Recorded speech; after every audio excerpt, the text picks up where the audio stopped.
Hello, and welcome to Portsmouth This Week. I'm your host, Conley Zani.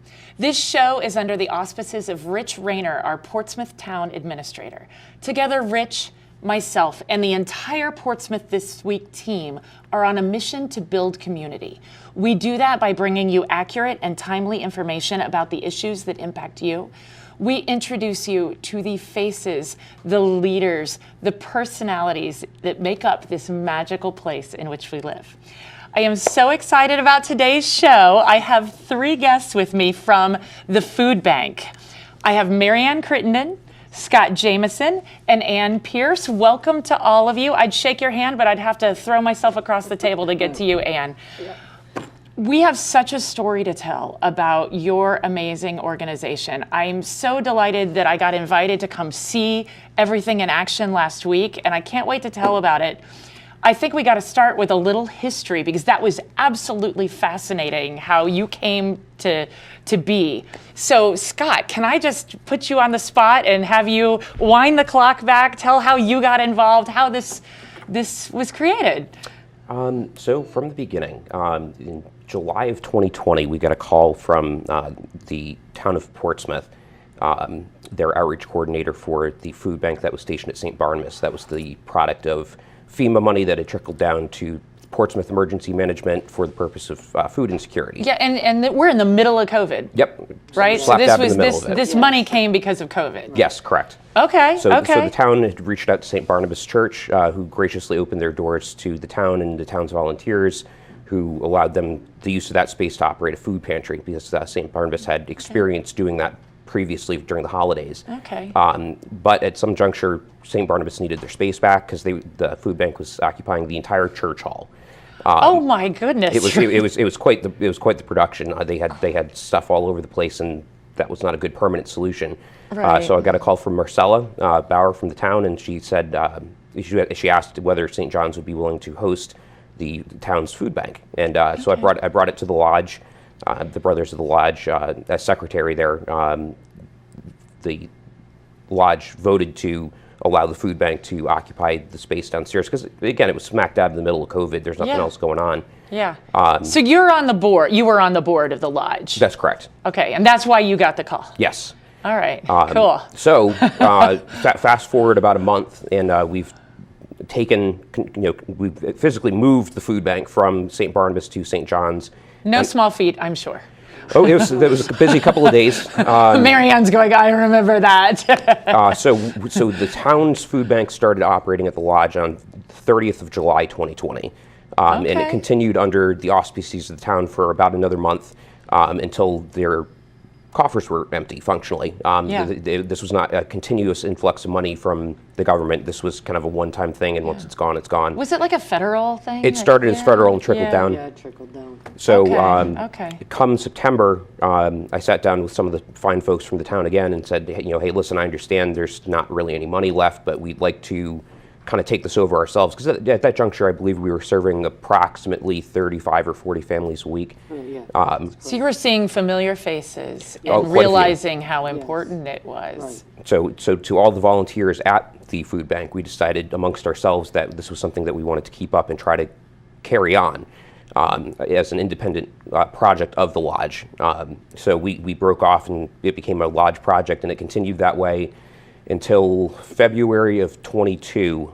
We put in for our 501c3, which we received in September of late September of 22, and we've been operating as an independent organization. You became legit. Yes, we became legit. It was super legit. Like no longer part of the lodge per se. It's at the lodge. Yep. But a little bit of a separate entity from the lodge. Yes. Our own entity. We're a 501c3 public charity now. And it's not that and there's no bad blood with the town. There was never any bad blood with the lodge. It's more for the practical purposes of kind of keeping it clean. Clean operation. So for example, the food bank can pay rent to the lodge or help with utilities. Where as a lodge project that wasn't really practical, we could really only spend money on food as a special project of a C8. So now as a C3, we're able to do things like apply for grants. Pay. In theory, we could pay employees, which we don't. We could reimburse for travel, which we don't. Yeah. But it opened up the doors and we're to going to those talk about sort that. of things. You guys are angels. Like basically everything it's all going to food. Everything's Correct, going to food. everything. That's cool. So we'll dive on that. But that's just, I see why you did that. That's really important and really cool. And the lodge leadership was fine with it, or they wanted that? Like They're still very, very supportive of this project generally. Yeah. We obviously leave doors open and use a lot of electricity, but that's the reason why we pay rent. Yeah. The entire lodge has been very supportive. A lot of this are there either because of the lodge directly or family members of members of the lodge have shown up in droves to support the entire operation. Yeah. So can you believe you're doing this? Sounds so, I don't know if it's serendipity or interest. It's sort of dropped in your lap. And here you are a few years later and it's going gangbusters. You're doing great. But can you believe that you're helping run a food bank? No, if you told me this 5 years ago, right? Like you'd be like, what? No. It certainly wasn't a planned thing, but there's a lot about this which was serendipitous. But the support from the lodge, which we were just talking about, to make this practical and to make this long term. When we started out, we just had 4 or 5 plastic shelves out in the main hall of the lodge, along with some tables and chairs. And what the lodge did very quickly after we acquired the food bank on a permanent basis was they sectioned off about a 10-foot section of our main hall downstairs and built a wall. So functionally on the Wednesdays and Fridays when we operate, the food bank comes out from this back room and operates. Bring it out. And at the end of the day, we're able to kind of clean up and put our toys away so that lodge hall is still rentable space. So we're invisible. After Okay. we're done, everything is put away. There's no sign of us. We're behind a Well, let's locked hear a door. little bit about that, Marianne, like from your perspective of like, are you part of that team that brings it all out and sets it yes, all up? yes. So what does that really look like? That seems like a lot of food, it is a lot of food. We had to purchase a refrigerator and we had to purchase a freezer that's in the back in that space that's got referred to, and in that goes our perishable items, obviously, and then we have shelving units all through this little room that's full of all of the canned and non-perishable items that we give out. Yeah. So it all goes back there so that if you rent the Masonic Hall for a birthday party or whatever, you don't know that we exist in there. We're in the back. So That's amazing. That's actually amazing, because when I went over there was activity and lots of stuff out, Yeah. and then it really disappeared. You tuck it away. Oh yeah, yes, yeah. And that way they can obviously rent out the hall. We don't want to be. Right. you Well, know. yeah, sharing the space, Right, right? I'm right. familiar with that. So how did you get involved? Well, I was there with Scott in the beginning. We're helping the town at the time. At and, St. Barnabas? No, no. Or no, when it came when over. it came over Okay. to the lodge, Okay. right? My son and brother are both members of the Masonic Lodge, so And that's where we started. they're like, and Mom, we need help. yeah, well, we've been there ever since. Yeah, yeah. Yeah, that's great. That's great. Well, so tell us a little bit about, kind of the traffic that comes through there and who you're serving and some of that interesting stuff. I was really blown away. I think I had no idea how important this was. Right. So. First and foremost, before we speak to anything, I'd always like to thank the residents of Portsmouth, because for all this time we've been open, we have never been funded. When the town owned it, they were funded by the FEMA. But since we've been under the lodge and our own entity, we have no guaranteed funding at all. So the residents of Portsmouth, Rhode Island, and the businesses, the small businesses and the businesses in the surrounding area have supported us. Yeah. I mean, to me, that's amazing. So we went from 40 families coming through to now 140 families coming through a week. And that's Let's just take a moment and say that again. So we say it louder for the people in the back. How many families? We started at about 40 families where we'd kind of wait Yeah. on a Wednesday or a Friday for people to come through. And now it's gangbusters. I mean, we have a little lull on Wednesday and a little lull on Friday, but we're up to about 140 families. We average about 120 but you just Yeah, never you never know know. when it's going to kick up, and it Wednesday was huge, so we don't know what to expect Yeah. today because of the weather and everything else. Oh, right. So you said the residents, it's the residents of Portsmouth Correct. and the businesses that not only contribute financially, Yes. sometimes they bring food, and we'll talk Yes. about that, Anne. I know you've Yes. created a system that makes it really feel comfortable for people to do so. The businesses that are helping, is that a financial thing, or is it a food? We have, I always say the wrong name, Air. What's the Ocean State Air Ocean Solutions. State. I always say Air Supply.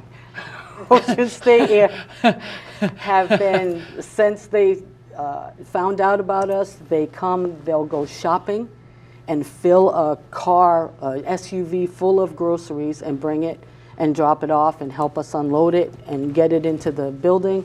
They'll give us money. We're running a raffle. Are we allowed to? They're running a raffle on Yep. our behalf. It's They've amazing. just been behind us all along. But we have people that come through. You come through to pick up your groceries. All we ask you is, how many people in your family. We don't ask you where you live. We don't ask you what you do. None of that. Yeah. We just ask you how many people in your family, and then we'll give you bags of food.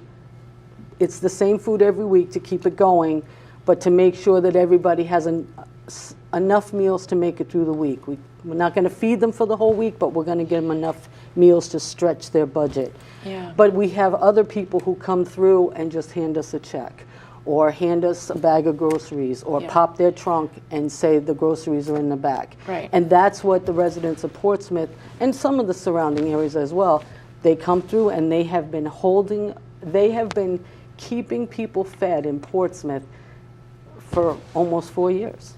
I mean, I think that's amazing. It truly is. It tells you something about the town of Portsmouth and the people that live here and how kind they are. I have chills and right charitable. now. I have some chills. I have to tell It's you, really amazing. It amazes me that the community in and of itself, and this is nonstop. Yeah. And all the small communities, like Common Fence Point or Redwood Farms, they'll have, especially during COVID, they'll have their own little box out somewhere, and Yeah. we'll go. They'll drop it off, and every school in Portsmouth food drive. has supported us with this. Right. From just the Portsmouth schools to Penfield to the Abbey, they've all supported us. So it's overwhelming to me that if you lose your faith in humanity, you will not lose it in Portsmouth because everybody is here trying to help everybody else out. In all seriousness, if I had a list in front of me that I was reading it as fast as I possibly could, I could not mention everyone who has assisted us in the full half-hour segment. Right. Right. Almost every church in Portsmouth, every school, Yes. every most businesses Grocery in some way, stores. shape, or form, and even surrounding areas. So as far away as West Warwick. Yes. We've received individual donations as far away as Las Vegas. Really? That was pretty cool. Yeah. That must have been a cool one to get. Yes. And the word gets out, especially people who live here who have family members in other places. And as Scott mentioned, our volunteers, nobody gets paid. All those of us who go shopping for the food, whether it's in Cranston or in Middletown, we don't ask for money. It's all volunteer. Yeah. So we live on all donations and all volunteerism, and our volunteers it's a small knit family, and I like to say that we're a well-oiled machine. That's the only way we could get all that stuff out It and struck all that me stuff like put that. away You guys so that had we it, disappear. had it down, Yes. and so you're not necessarily looking for more people to come and help. No, it's really you've got your well-oiled Right. machine.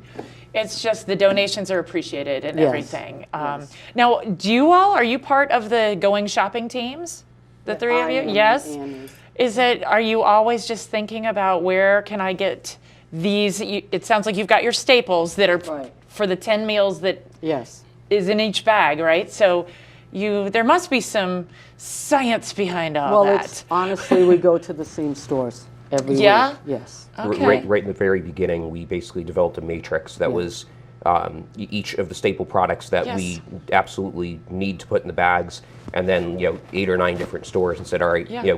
let's compare prices. You know, I think you showed me Yes. that, and it was really Yes, cool. I So have it's the like, list where here, yeah. is the least expensive pasta sauce, right? Yes. And you can see Aldi and Market Basket Yeah. and Dollar Tree. Dollar Tree. Tree. Yes. That was an interesting little insight. Sometimes Dollar Tree's got it. But they're the only ones that you can get something for $1.25. So Yeah.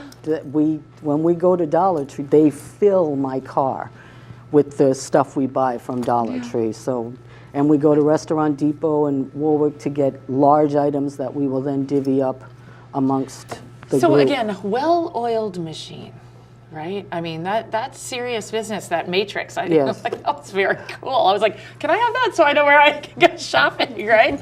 That's well, great. I think it's also important to know, for our many donors that when we do receive money, it's being spent as efficiently as humanly possible. Yeah.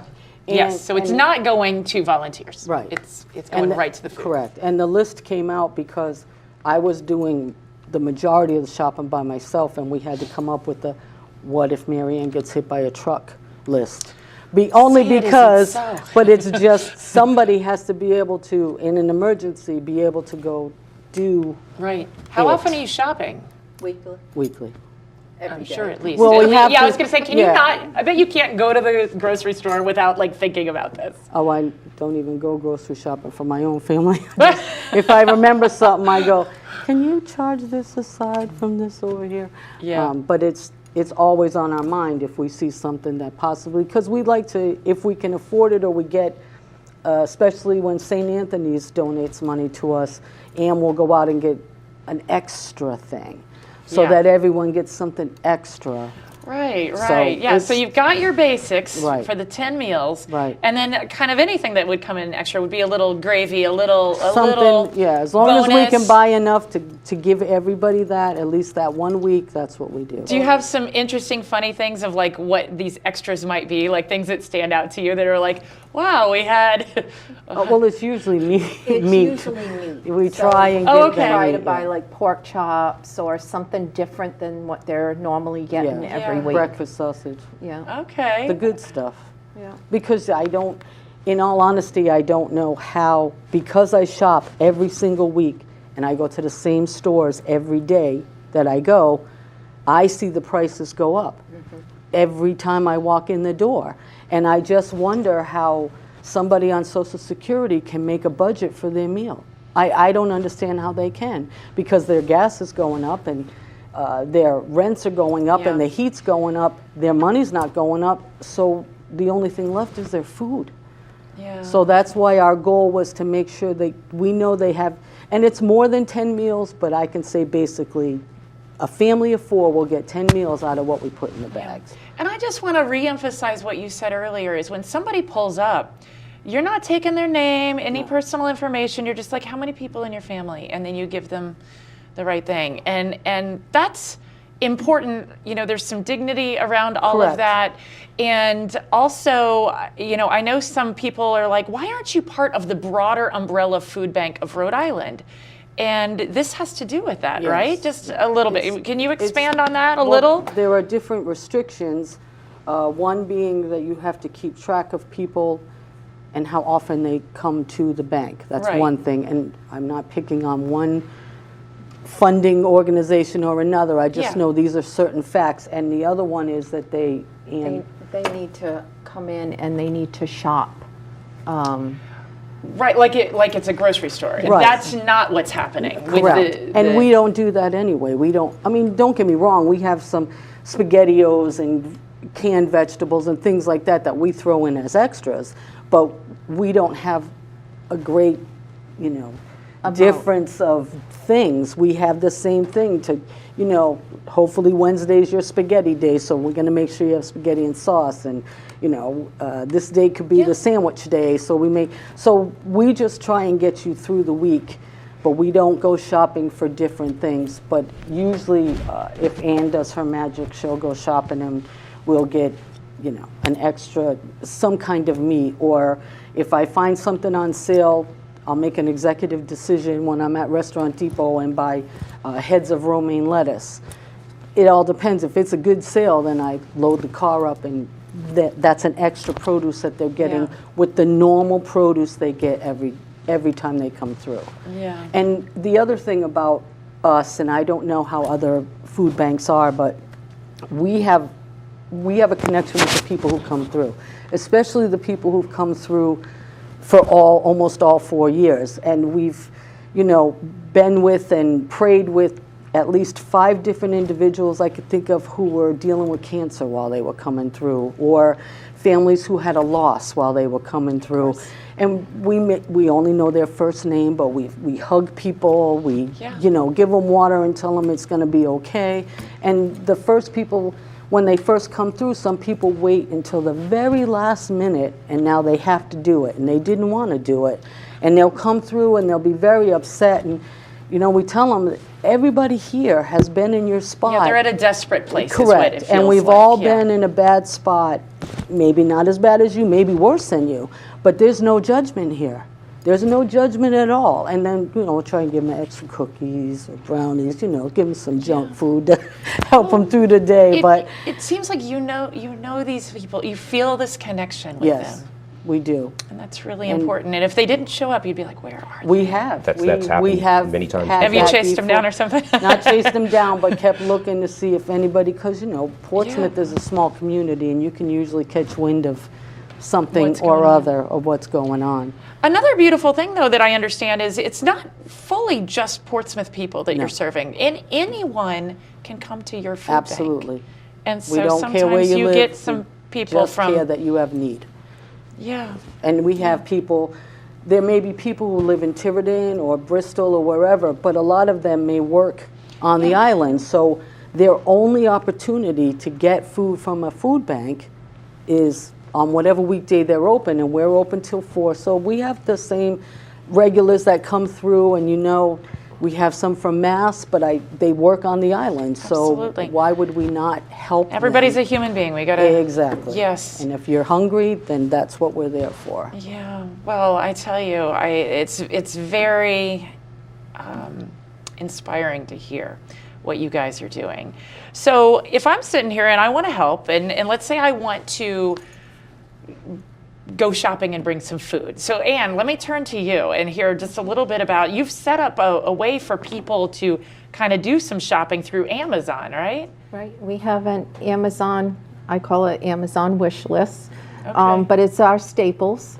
And people, I think it's a great success because a lot of people are not able to come through, drop stuff off at our doors because they are working. So it reaches a lot of people that would normally not be able to come and drop it off, and they order through that. And I look for the lowest prices, Yeah. and it comes to my home because we don't have Yes. a secure location at the. Because So you get Amazon packages of tons I of do. food. I The don't think driver must know you, though. Yeah. Must know what's going Yeah, on. they do.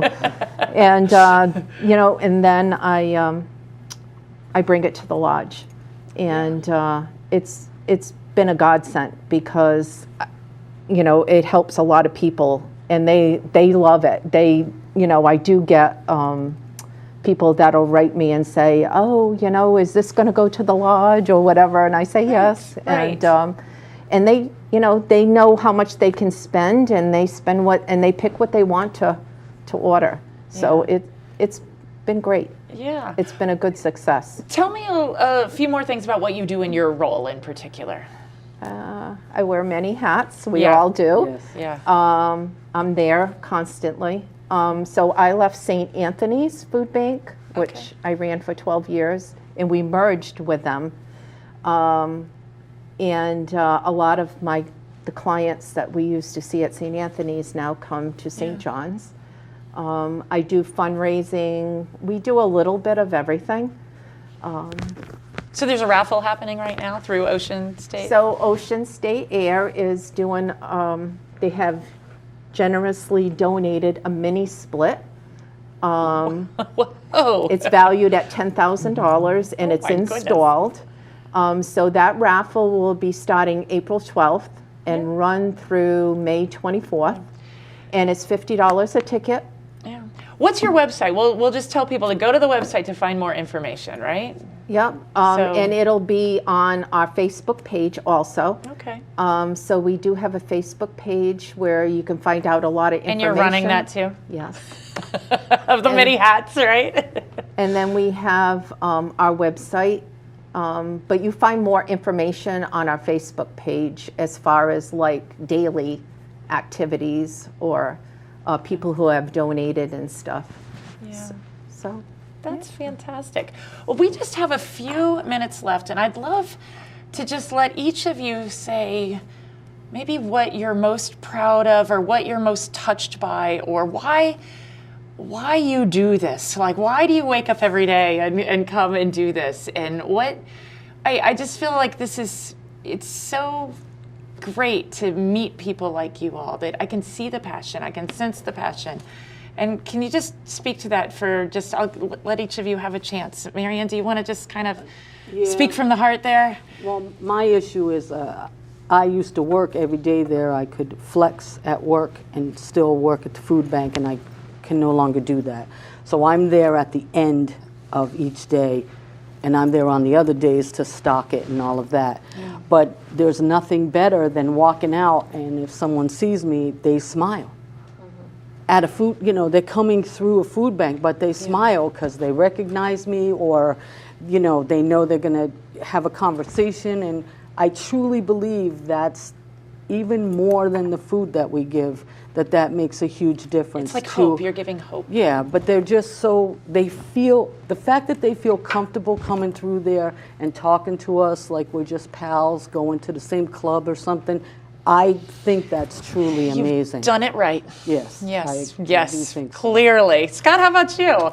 Well, mine is a kind of recent realization. I was putting together the profit and loss sheets for last year, and 99% of our spending is done by credit card for tracking purposes, and also to get points back, because obviously if we're going to spend the money anyway, we might as well get a couple percent off. And so I actually looked at our reward points on the credit card, which we've never redeemed, and to date we get 1 point for every dollar we spend. So the volunteers and the residents and the donors and the businesses and the churches who support us, we've expended in excess of $250,000 in the last 4 years. So that was like, whoa, like that just blew my mind. So if I had to throw something out, that's what I'd say.